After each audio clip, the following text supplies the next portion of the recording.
نحمده ونصلي على رسوله الكريم أما بعد فأعوذ بالله من الشيطان الرجيم بسم الله الرحمن الرحيم رب اشرح لي صدري ويسر لي أمري واحلل عقدة من لساني يفقهوا قولي واجعل لي وزيرا من أهلي ربنا زدنا علما آمین۔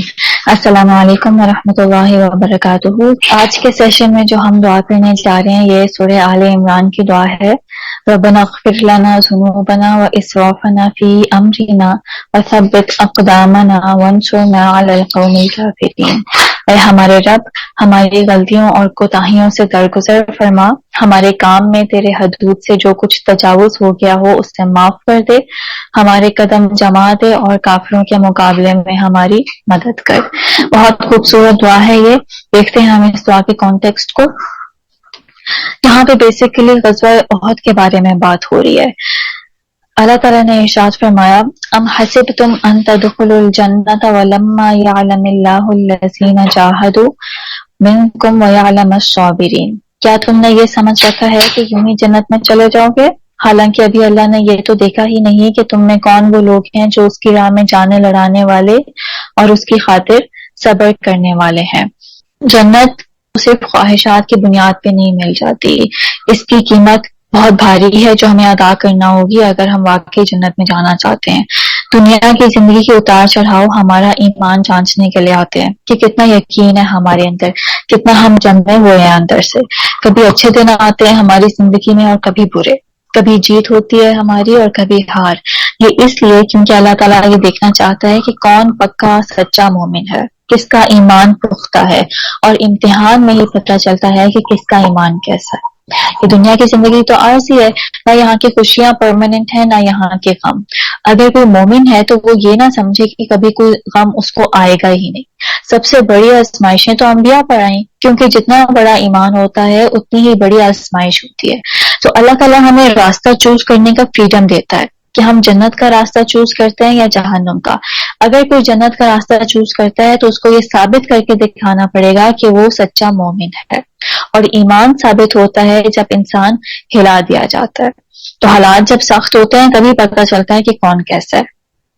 اب صحابہ تو بڑی بڑی قربانیاں دینے والے تھے، اس کے باوجود یہ بات کہی جا رہی ہے کیونکہ اللہ تعالیٰ نے یہ دیکھنا ہے کہ کون کرتا ہے اللہ کی راہ میں انتھک محنت، کون انتہائی کوشش کرتا ہے، کون اپنی جان مارتا ہے، کون اپنی تمام صلاحیتیں لگا دیتا ہے اللہ کی خاطر۔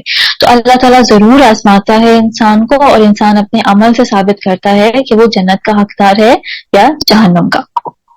وَلَقَدْ كُنْتُمْ تَمَنَّوْنَ الْمَوْتَ مِنْ قَبْلِ أَنْ تَلْقَوْهُ فَقَدْ رَأَيْتُمُوهُ وَأَنْتُمْ تَنْظُرُونَ۔ تم تو موت کی تمنائیں کر رہے تھے مگر یہ اس وقت کی بات تھی جب موت سامنے نہ آئی تھی، لو اب وہ تمہارے سامنے آ گئی اور تم نے اسے آنکھوں دیکھ لیا۔ بات ہو رہی ہے ان جوشیلے نوجوانوں کی جو احد میں شہادت چاہتے تھے اور جن کے اصرار پہ نبی صلی اللہ علیہ وسلم نے مدینہ سے باہر نکل کر لڑنے کا فیصلہ کیا۔ تو کہنا تو آسان ہے کہ ہم موت کی تمنا رکھتے ہیں، لیکن موت کی آنکھوں میں آنکھیں ڈال کے کھڑے ہونا بہت مشکل ہوتا ہے۔ باتیں کرنی آسان ہوتی ہیں۔ تو جب بھی مشکلات آئیں زندگی میں تو شکایتیں نہ کریں بلکہ یہ سوچیں کہ ان کے پیچھے کیا حکمت موجود ہے، جیسا کہ ہمیں غزوہ احد میں بہت سی حکمتیں دیکھنے کو ملتی ہیں۔ وما محمد الا رسول قد خلت من قبله الرسل افان مات او قتل انقلبتم على اعقابكم ومن ينقلب على عقبيه فلن يضر الله شيئا وسيجزي الله الشاكرين۔ محمد صلی اللہ علیہ وسلم اس کے سوا کچھ نہیں، بس ایک رسول ہیں، ان سے پہلے اور رسول بھی گزر چکے ہیں، پھر کیا اگر وہ مر جائیں یا قتل کر دیے جائیں تو تم الٹے پاؤں پھر جاؤ گے؟ یاد رکھو جو الٹا پھرے گا وہ اللہ کا کچھ نقصان نہ کرے گا، البتہ جو اللہ کے شکر گزار بندے بن کر رہیں گے انہیں وہ اس کی جزا دے گا۔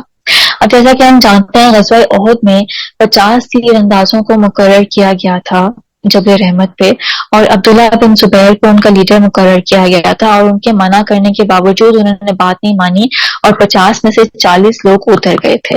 اور خالد بن ولید جو اس وقت مشرک تھے انہوں نے جب دیکھا کہ یہاں پہ تو کوئی بھی نہیں ہے تو وہ آئے اور وہ 10 صحابہ جو جم کے کھڑے ہوئے تھے جبل رحمت پہ ان کو شہید کر دیا، اور پھر مسلمانوں پہ پیچھے سے آ کے حملہ کیا اور مسلمانوں میں بھگدڑ مچ گئی.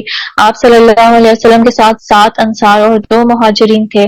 آپ صلی اللہ علیہ وسلم مسلمانوں کو آوازیں دے رہے تھے لیکن بھگدڑ مچی ہوئی تھی مسلمانوں میں, انہوں نے سنا نہیں, لیکن ان کی بات کو کفار نے سن لیا اور آپ صلی اللہ علیہ وسلم پہ حملے شروع کر دیے. آپ صلی اللہ علیہ وسلم کہہ رہے تھے مسلمانوں کو کہ اللہ کے بندو میری طرف آ جاؤ. کفار کی کوشش تھی کہ مسلمانوں کے پہنچنے سے پہلے ہی ہم آپ صلی اللہ علیہ وسلم کو ختم کر دیں. تو اس موقع پہ آپ صلی اللہ علیہ وسلم نے فرمایا, کون ہے جو ان کو مجھ سے دور کر دے تو اس کے لیے جنت ہے, وہ جنت میں میرا رفیق ہوگا. تو اس پر جو 7 انصار تھے وہ ایک ایک کر کے آپ صلی اللہ علیہ وسلم کے سامنے آ کے لڑتے رہے, لیکن 7 کے 7 شہید ہو گئے.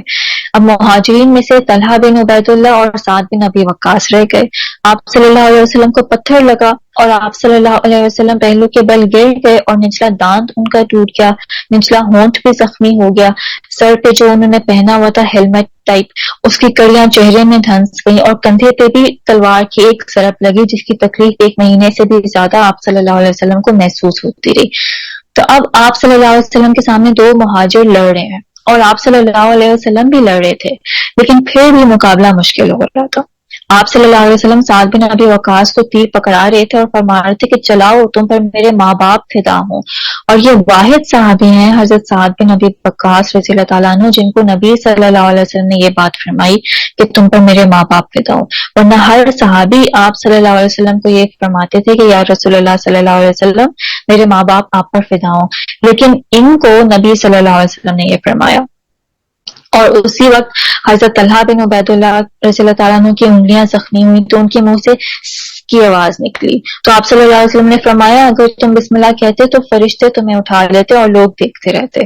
تو اس مشکل گھڑی میں حضرت جبرائیل علیہ السلام اور حضرت میکائیل علیہ السلام اترے تھے اور انہوں نے نبی صلی اللہ علیہ وسلم کا دفاع کیا تھا.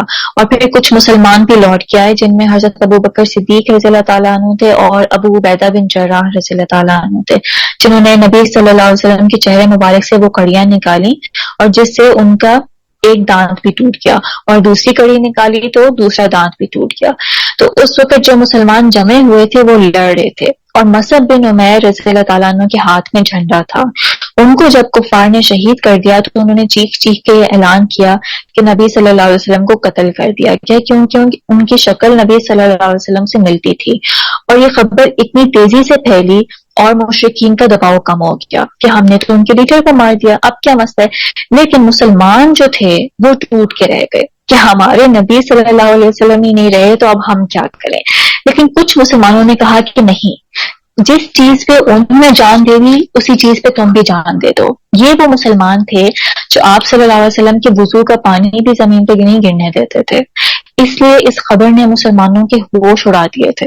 وہ صرف زبانی کلامی نہیں محبت کرتے تھے نبی صلی اللہ علیہ وسلم سے, ان کا عمل اس بات کی گواہی دیتا تھا. جنگ احد کے لیے جب مسلمان نکلے تھے تو ان کے 3 گروہ تھے. ایک منافقین کا تھا, عبداللہ بن ابی کے ساتھ 300 لوگ تھے. باقی جو 700 لوگ تھے ان میں بھی سب پکے سچے مسلمان نہیں تھے. ایک گروہ کمزور مسلمانوں کا تھا اور دوسرا پکے مسلمانوں کا تھا. تو جس وقت نبی صلی اللہ علیہ وسلم کی شہید ہونے کی خبر پھیلی تو کمزور مسلمانوں میں ایسی پریشانی پھیلی کہ انہوں نے کہا کہ اب ہم بھی واپس چلتے ہیں, اب ہمارا کیا بنے گا. ہم تو اس دین میں آئے تھے لیکن اب تو نبی صلی اللہ علیہ وسلم ہی اس دنیا سے چلے گئے تو اب کیا کرنا ہے. یعنی انہوں نے بالکل ہی ہمت ہار دی. تو اس موقع پہ اللہ تعالیٰ نے یہ آیت اتاری اور اس میں بڑی حکمت تھی کیونکہ ایک دن تو واقعی رسول اللہ صلی اللہ علیہ وسلم نے فوت ہو جانا تھا اور پھر وہی نہیں آنی تھی. تو مسلمانوں کو اس دن کے لیے بھی پریپیئر کر دیا گیا. تو اللہ تعالیٰ نے فرمایا محمد صلی اللہ علیہ وسلم اس کے سوا کچھ نہیں کہ بس ایک رسول ہے, ایک انسان ہے. وہ نعوذ باللہ خدا تو نہیں بن گئے. انسان کو تو موت آنی ہی ہے, ان کو سپر نیچرل نہ سمجھا جائے. ان کو بھی غم ہوتا ہے, ان کو بھی تکالیف ہوتی ہیں. یہ نہ سوچا جائے کہ ان کے لیے معاف کرنا آسان ہے اور ہمارے لیے معاف کرنا مشکل ہے, ایسی بات نہیں ہے. اسی میں تو ان کی بڑائی ہے کہ وہ انسان تھے, اس کے باوجود انہوں نے معاف کیا. وہ انسان تھے, اتنے زخم کھا کے بھی انہوں نے جانے دیا, اتنی تکلیف اٹھا کے بھی انہوں نے صبر کیا. ورنہ اگر تکلیف ہی نہ ہوتی تو پھر کیا قابلیت ہوتی. قابلیت ہی اس بات پر ہے کہ ہر انسان سے زیادہ ان کو تکلیف کا سامنا کرنا پڑا, ہر انسان سے زیادہ ان کو دکھ اور غم ملے, لیکن اس کے باوجود ان کا اخلاق اور کردار کیسا تھا. تو جس طرح پہلے رسول دنیا میں آئے اور چلے گئے، ویسے ہی نبی صلی اللہ علیہ وسلم بھی دنیا میں آئے ہیں اور انہوں نے بھی دنیا سے چلے جانا ہے۔ تمام بشری تقاضے رسول اللہ صلی اللہ علیہ وسلم کے ساتھ جڑے ہوئے ہیں، لیکن دین جو ہے وہ اللہ کے لیے خالص ہے، شخصیت پرستی نہیں کرنی۔ نبی جتنا بھی بلند ہو جائے وہ بندہ ہی ہے، وہ خدا کے برابر نہیں ہو سکتا۔ اللہ تعالیٰ کو کوئی مجبوری نہیں کہ وہ نبی کی ہر بات مانے۔ نوح علیہ السلام نے اپنے بیٹے کے لیے دعا کی تھی لیکن وہ نہیں قبول کی گئی۔ تو آپ صلی اللہ علیہ وسلم کا مقام اور مرتبہ اتنا بڑا تھا صحابہ کی نظر میں کہ ان کے لیے تو نبی صلی اللہ علیہ وسلم کی وفات کی خبر ایسی تھی جیسے قیامت آ گئی ہو۔ تو ہمارا دین جو ہے وہ کسی شخصیت کے اوپر منحصر نہیں ہونا چاہیے کہ وہ شخصیت ہے تو دین ہے، اگر وہ نہیں تو بس اب چھوڑ دو سب کچھ۔ آپ کی زندگی میں کوئی بہت بڑا غم بھی آ جائے تو بھی اس کا مطلب یہ نہیں ہے کہ آپ دین کو چھوڑ کے بیٹھ جائیں۔ لیکن ہم دیکھتے ہیں کہ نبی صلی اللہ علیہ وسلم کی وفات کے بعد بہت سارے لوگ مرتد ہو گئے تھے۔ فتنہ ارتداد بہت بڑا فتنہ تھا، مسلمہ کذاب نے جھوٹی نبوت کا دعویٰ کر دیا تھا، اور اسی سے پتہ چل جاتا ہے کہ کھرا کون ہے اور کھوٹا کون۔ تو یہ دین انسانوں پہ بیس نہیں کرنا چاہیے۔ شخصیتیں کوئی معنی نہیں رکھتی کہ بس ان کے ساتھ اٹیچ ہو جاؤ تو کافی ہے۔ محبتیں ہو سکتی ہیں اور ہونی بھی چاہیے اللہ والوں سے اللہ کی خاطر، لیکن یہ محبت ایسی نہ ہو کہ وہ انسان ہے تو دین ہے، اگر وہ انسان نہیں ہے تو دین بھی نہیں ہے۔ پھر یہاں پہ اللہ تعالیٰ نے شکر کرنے والوں کا ذکر کیا کہ جو اللہ کے شکر گزار بندے بن کر رہیں گے انہیں وہ اس کی جزا دے گا۔ شکر کرنے والوں کا کیا ذکر ہے یہاں پہ؟ کیونکہ جو اس دین پہ، جو اللہ کی اتنی بڑی نعمت ہے ہمارے اوپر، جو اس پہ ثابت قدم رہیں گے نا اور اس کو اپنائے رکھیں گے، انہوں نے واقعی شکر گزاری کا حق ادا کیا۔ شکر گزار وہ ہے جو اللہ کی نعمت کو پہچان لے اور اس کی قدر کرے۔ اللہ نے ہمارے لیے نبی صلی اللہ علیہ وسلم کو بھیجا جو ایک ذریعہ تھے، اب ہمیں اس دین کی قدر کرتے ہوئے اس کے اوپر عمل کرنا ہے۔ وَمَا كَانَ لِنَفْسٍ أَن تَمُوتَ إِلَّا بِإِذْنِ اللَّهِ كِتَابًا مُؤَجَّلًا وَمَن يُرِدْ ثَوَابَ الدُّنْيَا نُؤْتِهِ مِنْهَا وَمَن يُرِدْ ثَوَابَ الْآخِرَةِ نُؤْتِهِ مِنْهَا وَسَنَجْزِي الشَّاكِرِينَ۔ کوئی ذی روح اللہ کے اذن کے بغیر نہیں مر سکتا۔ موت کا وقت تو لکھا ہوا ہے، موت صرف اللہ کے اذن سے ہو سکتی ہے۔ جب بچہ ماں کے پیٹ میں ہوتا ہے تبھی اس کی موت کا وقت لکھ دیا جاتا ہے۔ تو کوئی جتنی بھی سازشیں کر لے کسی کو مار نہیں سکتا اللہ کے اذن کے بغیر۔ اور یہ چیز انسان کو نڈر بنا دیتی ہے، اسی لیے مومن نڈر ہوتا ہے اور کافر بزدل ہوتا ہے، اور اس یقین کے بعد مصیبتیں اور مسائل ان کو برداشت کرنا آسان ہو جاتا ہے، کیونکہ پتہ ہے کہ چلے تو جانا ہی ہے اس دنیا سے، موت کے آگے انسان بے بس ہے۔ جو شخص ثواب دنیا کے ارادے سے کام کرے گا اس کو ہم دنیا ہی میں سے دیں گے، اور جو ثواب آخرت کے ارادے سے کام کرے گا وہ آخرت کا ثواب پائے گا، اور شکر کرنے والوں کو ہم ان کی جزا ضرور عطا کریں گے۔ ہم جو بھی کام کرتے ہیں اس کے پیچھے کوئی نہ کوئی وجہ تو ہوتی ہے، یا تو ہم دنیا کی وجہ سے کر رہے ہوتے ہیں یا آخرت کی وجہ سے، تو ایک وجہ تو ہوتی ہے ضرور۔ تو جو دنیا کی وجہ سے کرے گا اللہ اس کو دنیا کا بدلہ دے گا، اور جو آخرت کا ثواب چاہے گا اللہ اس کو وہ دے گا۔ ایسا نہیں ہو سکتا کہ جو دنیا کا بدلہ چاہتا ہے اللہ اس کو آخرت کا دے دے، جس کی جو نیت ہے اس کو وہی ملے گا۔ اور یہاں پہ پھر دوبارہ شکر گزاروں کا ذکر آیا کہ شکر گزار وہ ہوتا ہے جو احسان کو پہچانتا ہے، جو دل سے اس کا اعتراف کرتا ہے، جو دینے والے کے آگے عاجزی رکھتا ہے، جو احسان کرنے والے سے محبت کرتا ہے، جو اعتراف نعمت کرتا ہے۔ اعتراف نعمت نہ کرنا بھی ناشکری ہے۔ مثال کے طور پہ کسی کو یہ کہنا کہ تم فارغ ہی بیٹھی تھی نا، فارغ بیٹھے بیٹھے لہسن چھیل دیا تو کون سا کوئی میرے اوپر احسان کر دیا، یا یہ کہنا کہ تم جا ہی رہی تھی نا، اگر ساتھ مجھے بھی لے گی تو کون سا کوئی احسان کر دیا۔ اس شوہر کو یہ کہنا کہ کما کے اگر لاتا ہے تو کون سا میرے اوپر احسان کرتا ہے، اس کا تو فرض ہے۔ بعض بچے والدین کو کہتے ہیں کہ آپ کا تو فرض ہے ہمارا خیال رکھنا، تو یہ سب ناشکری کے کلمات ہیں۔ بعض دفعہ کوئی انسان ہمارے ساتھ بھلائی کر رہا ہوتا ہے اور ہم کہتے ہیں میں نے کون سا تمہیں کہا تھا، تم خود ہی کرتی رہی، خود ہی اپنی جان کھپاتی رہی۔ تو زندگی میں ہم اتنے ناشکری کے کلمات بولتے رہتے ہیں اور ہم ریئلائز ہی نہیں کرتے۔ اللہ تعالیٰ شکر گزاروں کو اور زیادہ عطا کرتا ہے، اور شکر گزاری سے آپ کی محبت لوگوں کے دلوں میں بڑھ جاتی ہے۔ شکر گزاری صرف اللہ تعالیٰ کی نہیں، اللہ کے بندوں کی بھی ہوتی ہے۔ موسٹلی ہم باہر والوں کی شکر گزاری تو کرتے ہیں لیکن گھر والوں کی نہیں کرتے، یہ سوچ کے کہ ان کا تو فرض ہے۔ شکر گزاری جو ہے نا یہ ایک ایٹیٹیوڈ ہوتا ہے۔ جو شکر گزار ہوتا ہے وہ اللہ کا بھی شکر گزار ہوتا ہے اور بندوں کا بھی شکر گزار ہوتا ہے، اور جو ناقدرہ ہوتا ہے وہ سب کے ساتھ ہی ناشکرا ہوتا ہے۔ اللہ تعالیٰ کی شکر گزاری یہ ہے کہ جو نعمتیں اللہ نے ہمیں عطا کی ہیں ان کو صحیح جگہ پہ صحیح طریقے سے استعمال کیا جائے، اللہ کی فرمانبرداری میں ان کو لگایا جائے، اپنے رویوں میں، عمل میں، باتوں میں ناشکری سے بچیں، ناشکری کے کلمات سے بچیں، اور دل میں بھی ناشکری کے جذبات سے بچیں۔ جب دل میں قدردانی ہوگی نا تو وہ زبان پہ بھی آئے گی اور پھر عمل سے بھی ظاہر ہوگی۔ تو قدر جاننی ہے ہمیں اللہ کی بھی اور لوگوں کی بھی۔ اللہ تعالیٰ تو یہ نہیں کہتا کہ میں نے تمہیں اتنا کچھ دیا، شکر کرنا تو تمہارا فرض تھا، وہ تو کہتا ہے کہ ہم بدلہ دیں گے شکر گزاروں کو۔ اللہ تعالیٰ نے تو قرآن میں فرمایا لئن شکرتم لأزیدنکم، اگر شکر گزار بنو گے تو میں تم کو اور زیادہ نوازوں گا۔ وہ یہ نہیں کہتا کہ میں نے تمہیں اتنا دیا تھا تم نے شکر کرنا ہی تھا۔ تو یہ بڑے پن کی باتیں ہیں، جن کے دل چھوٹے ہوتے ہیں ان کے لیے کسی کو شکریہ کہنا بھی پہاڑ چڑھنے کے برابر ہوتا ہے، اور وہ یہ سمجھتے ہیں کہ شاید اس سے ہماری عزت گھٹ جائے گی۔ وَكَأَيٍّ مِّن نَّبِيٍّ قَاتَلَ مَعَهُ رِبِّيُّونَ كَثِيرٌ فَمَا وَهَنُوا لِمَا أَصَابَهُمْ فِي سَبِيلِ اللَّهِ وَمَا ضَعُفُوا وَمَا اسْتَكَانُوا وَاللَّهُ يُحِبُّ الصَّابِرِينَ۔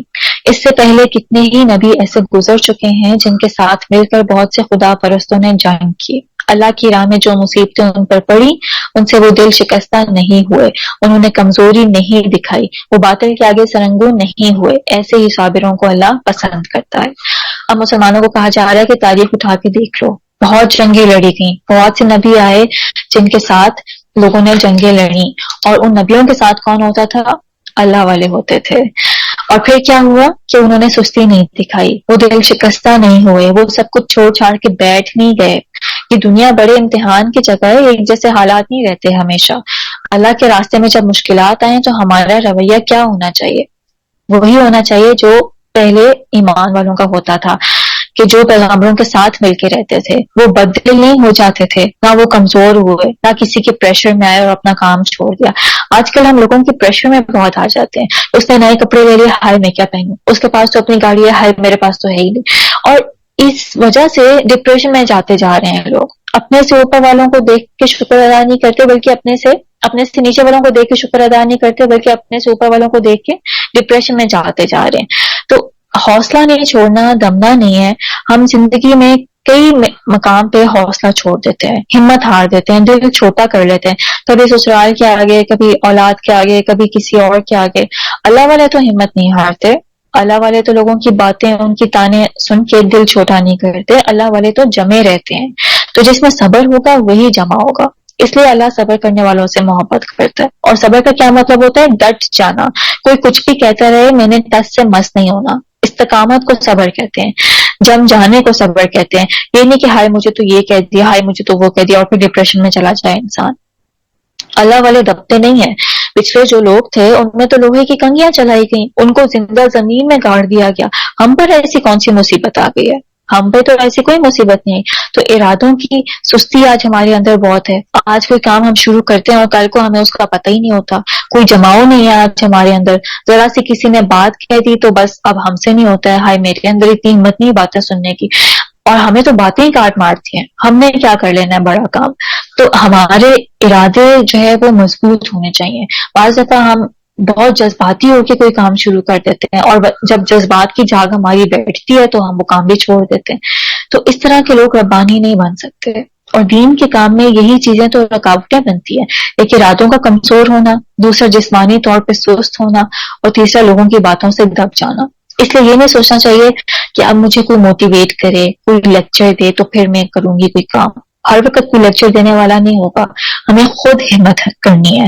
پچھلے لوگوں کو بھی کوئی ہار نہیں پہنائے جاتے تھے دین پہ چلنے کی وجہ سے، بڑی مشکلات میں وہ ڈٹ کے چلنے والے لوگ تھے، کیونکہ یہ راستہ ہی مشکل ہے، اس راستے میں مشکلات آئیں گی، لوگ باتیں بنائیں گے، ہو سکتا ہے آپ کا بوائے بھی کر دیں۔ تو کیا ہم دین چھوڑ کے بیٹھ جائیں گے کہ لوگ تنگ کرتے تھے، ٹانٹ کرتے تھے تو بس مجھ سے نہیں ہوتا؟ اور اس لیے اللہ تعالیٰ نے یہاں پہ صبر کرنے والوں کا ذکر کیا ہے، احسان کرنے والوں کا نہیں کیا، کہ وہ جو نہیں پرواہ کرتے لوگوں کی اور ڈٹے رہتے ہیں اللہ کے دین پہ۔ تو کوئی مجھ سے ناراض ہوتا ہے تو ہوتا رہے، آئی ڈونٹ کیئر، مجھے اللہ کی رضا کی پرواہ ہے، میرا رب مجھ سے ناراض نہ ہو۔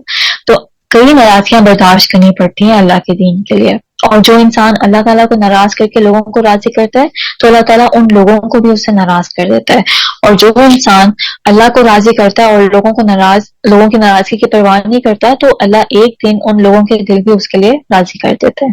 تو کبھی انسانوں کی خاطر اللہ کو ناراض نہ کریں. بہت گھاٹے کا سودا ہے یہ، بے شک آپ کی سگی اولاد ہی کیوں نہ ہو. اگر ایسا کیا تو ایک دن وہی اولاد پلٹ کے آپ کو جواب دے گی کہ آپ نے ہمارے لیے کیا کیا. وہی لوگ جن کی خاطر ہم اللہ کو ناراض کرتے ہیں، وہی لوگ ایسی ایسی باتیں سناتے ہیں کہ انسان سے پر سنبھلا نہیں جاتا. تو یہاں پہ پچھلے انبیاء اور ایمان والوں کا ذکر کیا گیا، ان کے بارے میں بتایا گیا تاکہ مسلمان بھی ایسا کردار اپنائیں اور دل گرفتہ نہ ہو. اور پھر وما كان قولهم الا ان قالوا ربنا اغفر لنا ذنوبنا واسرافنا في امرنا وثبت اقدامنا وانصرنا على القوم الكافرين. ان کی دعا بس یہ تھی. کن کی دعا؟ جو پچھلے نبی گزرے اور جو ان کے ساتھ ایمان والے تھے. ان کی دعا بس یہ تھی کہ اے ہمارے رب، ہماری غلطیوں اور کوتاہیوں سے درگزر فرما، ہمارے کام میں تیرے حدود سے جو کچھ تجاوز ہو گیا ہو اسے معاف کر دے، ہمارے قدم جما دے اور کافروں کے مقابلے میں ہماری مدد کر. اتنی مشکلات وہ اٹھاتے تھے، لوگوں کی پرواہ نہیں کرتے تھے، کمزور نہیں پڑتے تھے، چٹان کی طرح سخت تھے، جمے ہوئے تھے اللہ کے راستے میں. اور اس کے باوجود انہوں نے یہ نہیں کہا کہ ہم تو بہت اچھے ہیں، ہم تو بڑے نیک ہیں، لوگ دیکھو ہمیں کتنا ستاتے ہیں پھر بھی ہم جمے ہوئے ہیں. ان کو اپنے گناہوں کی فکر تھی. اس سب کے باوجود ان کی نظر میں اپنے کارنامے نہیں تھے بلکہ اپنے گناہ تھے. تو جب لوگ مخالفت کریں نا تو ہم نے اپنی غلطیوں پر نظر رکھنی ہے. جب پریشانیاں بڑھ جائیں تو ہم نے اپنے گناہوں کو دیکھنا ہے. یہ نہیں کہنا کہ ہم نے ایسا کون سا بڑا گناہ کر دیا کہ ہم پہ یہ مصیبت آ گئی. اور ذنوب کہتے ہیں چھوٹے گناہ کو، اور اسراف کہتے ہیں حد سے بڑھ جانا یعنی بڑا گناہ.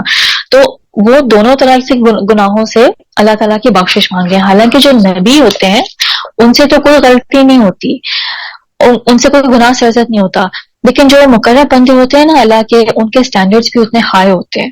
ان کے کم درجے کی نیکیاں بھی برائی کنسیڈر ہوتی ہے. ان کی ذرا سی بات بھی، ان کی ذرا سی نیکی میں کمی ان کے شان کے لائق نہیں ہوتی، کیونکہ ان کے درجات بہت بلند ہوتے ہیں. تو استغفار جو ہے وہ صرف گناہوں کی وجہ سے نہیں کیا جاتا بلکہ اس سے درجات بھی بلند ہوتے ہیں. اور نبی صلی اللہ علیہ وسلم بھی دن میں 100 مرتبہ استغفار کیا کرتے تھے. تو وہ کیا دعا کرتے تھے کہ اے ہمارے رب، ہماری غلطیوں اور کوتاہیوں سے درگزر فرما، ہمارے کام میں تیرے حدود سے جو کچھ تجاوز ہو گیا ہو اسے معاف کر دے، ہمارے قدم جما دے اور کافروں کے مقابلے میں ہماری مدد کر. کیونکہ وہ جانتے تھے کہ اللہ کے راستے میں جم جانے کے لیے بھی اللہ ہی کی مدد کی ضرورت ہے. ہم سب کو اللہ کی مدد کی ضرورت ہے. اللہ کی مدد کے بغیر ہم کچھ بھی نہیں کر سکتے، کوئی نیکی بھی نہیں کر سکتے اللہ کی مدد کے بغیر. اہم بات یہ ہے کہ ہم کرنا کیا چاہتے ہیں اس مختصر سی زندگی میں، کس طرف ہم جانا چاہتے ہیں. کیونکہ جس طرف ہم جانا چاہیں گے نا اسی طرف کے دروازے اللہ ہمارے لیے کھولتا چلا جائے گا. یہ چوائس ہماری اپنی ہے کہ ہم جنت کے راستے پہ جانا چاہتے ہیں یا جہنم کے راستے پہ. مثال کے طور پہ کوئی اگر یہ کہے کہ حجاب کرنا بہت مشکل ہے، ٹھیک ہے مشکل ہے، لیکن کیا آپ کرنا چاہتے ہیں؟ اپنے دل کو ٹٹولیں اور پوچھیں اپنے آپ سے کیا آپ واقعی کرنا چاہتے ہیں یا نہیں. اگر واقعی کرنا چاہتے ہیں تو آپ اس کے لیے کوشش کریں گے اور اللہ آپ کے لیے اس کی طرف کی راہیں ہموار کرتا چلا جائے گا. اور مسلسل کوشش اور اللہ کی مدد کے نتیجے میں ایک دن آپ وہ کر بھی سکیں گے.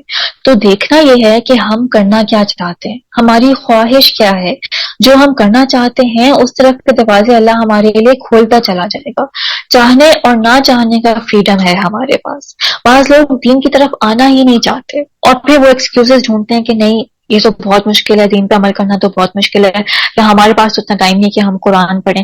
تو بات تو یہ ہے کہ آپ کی چاہت کیا ہے، آپ کا دل کیا چاہتا ہے. جس طرح آپ کا دل چاہتا ہے نا، کیونکہ یہ اس دنیا کی زندگی میں تو ہمارے پاس چوائس ہے، ہم جا سکتے ہیں. یہ تو امتحان ہے ہمارا کہ اللہ تعالیٰ زبردستی کسی کو ہدایت نہیں دیتا. جو خود ہدایت پانا چاہتا ہے اللہ تعالیٰ اس کو ہدایت دیتا ہے. تو ہم خود کیا کرنا چاہتے ہیں یہ اس چیز پہ ہمیں غور کرنا ہوگا. فآتاہم اللہ ثواب الدنیا وحسن ثواب الآخرہ واللہ یحب المحسنین. آخرکار اللہ نے ان کو دنیا کا ثواب بھی دیا اور اس سے بہتر ثواب آخرت بھی عطا کیا. اللہ کو ایسے ہی نیک عمل لوگ پسند ہیں جو جم جائیں اللہ کے راستے میں، جو تکبر نہیں کرتے، جو غرور نہیں کرتے، جو اللہ سے مدد مانگ کے پھونک پھونک کے قدم اٹھاتے ہیں. ان کو اللہ دنیا اور آخرت دونوں میں ثواب دے گا. اور محسن کون ہوتا ہے؟